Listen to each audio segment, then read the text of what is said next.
যার জন্য সিন্নি খাইলে মোল্লা চিনলে না। আপনারা ৩৫ বছরে বেঁচে এই পর্যন্ত রাজনীতিকে নিয়ে এসেছেন, তার পিছনে দেশ নেত্রী বেগম খালেদা জিয়া, তার অবদানটুকু একটু স্মরণও করেন না। সংসদে দাঁড়িয়ে ভয় হয়। আগে যাদের বিরুদ্ধে দাঁড়িয়ে কথা বলতাম তাদেরকে চিনতাম, আর আজকে যাদের বিরোধী দল তাদেরকে এখনো আমি চিনি নাই। আওয়ামী লীগের বিরুদ্ধে নির্বাচন তারা কি করবে জানতাম, কিন্তু সৎ লোকের শাসন, জামাত প্রতিপক্ষ হলে কি হয় এবার আমরা মাঠে হারে হারে টের পেয়েছি। টাকা তারা ব্যবহার করে না, নির্বাচনে কোনো পক্ষপাতিত্ব করে না। ইনশাল্লাহ জাতির ভবিষ্যৎ উজ্জ্বল। তারা যখন প্রশ্ন করেন মনে হয় এই দেশে 15 বছর 20 বছর বিএনপি ছিল না। আজ আমি খুব প্রীত এবং আনন্দিত।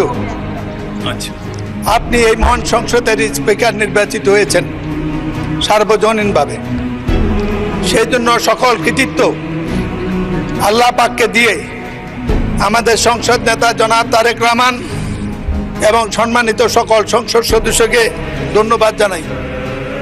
স্মৃতিচারণের সময় নেই, কিন্তু আজ মনে পড়ে 1965 সনে ঢাকা বিশ্ববিদ্যালয়ের ছাত্র হিসাবে প্রথম যখন ক্লাস করতে গিয়েছি, সেদিনে ঘোষিত হয়েছিল পাক ভারত যুদ্ধ। 1965 সনে সেই পাক ভারত যুদ্ধের ইতিহাস হলো, তার আগে তৎকালীন স্বৈরশাসক আইয়ুব খান একটি নির্বাচন করেছিল, সেটা ছিল জালিয়াতি নির্বাচন। সকল বিরোধী দল এবং তখনকার গঠিত Democratic action committee of Pakistan, যার পূর্ব পাকিস্তানের আহ্বায়ক ছিলেন জামাতের স্বপ্নদ্রষ্টা জামাত নেতা অধ্যাপক গোলাম আজম,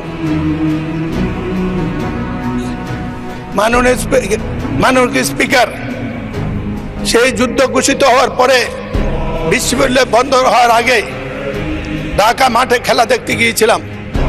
আপনি তখন ওয়ান্ডার্স ক্লাবের খেলোয়াড়। আপনার ফুটবল খেলা দেখে প্রথমবারের মতো আমি সেদিনে আপনার প্রেমে পড়ে গিয়েছিলাম।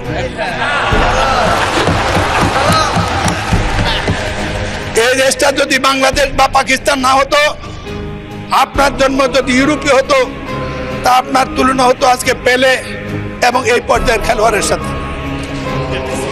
আপনি রাজনীতি ছিলেন না। 70-এর নির্বাচন আপনার বাবা ডক্টর আজহারউদ্দিন তৎকালীন আইয়ুবের স্বৈরশাসকের বিরুদ্ধে 70-এর নির্বাচনে এই ভোলা থেকে সংসদ সদস্য নির্বাচিত হয়েছিল। 73-এর নির্বাচন আপনি তখন সেনাবাহিনীতে, আপনার এই মরহুম আব্বাকে সেদিন নাজেহাল করেছিল। তখনই রাজনীতিতে আপনার আকাঙ্ক্ষা ঘু করে মানুষ